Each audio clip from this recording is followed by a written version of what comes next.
कर जाएंगे ना।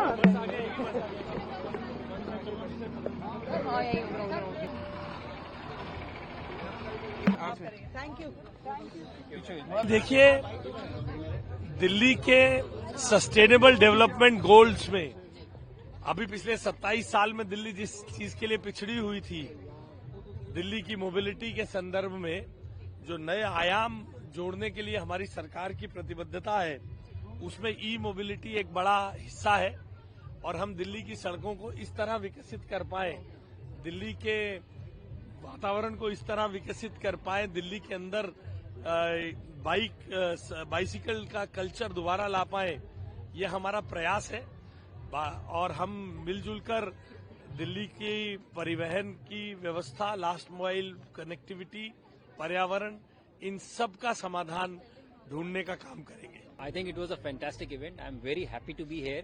It is early morning, it is cold, but it is very heartwarming to see the excitement around this event.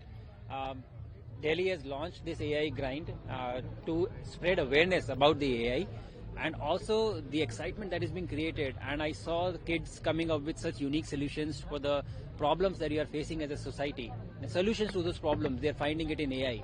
So I think it was very exciting. This kind of format not just creates awareness but also creates excitement. I'm very happy to be here.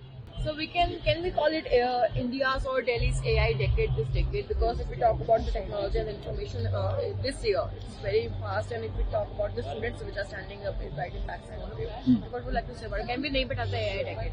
See, I don't think of these concepts as as decadal plans or as something this is our decade. What I can say confidently is that it is a time wherein our country is rising very rapidly and making very good progress in across disciplines, across sectors. And so it is important for us to lay emphasis and talk about them even more so that we can progress in these directions at a very fast pace and solve the problems that we have and achieve a dream that we have of Viksit Bharat 2047. Thank you.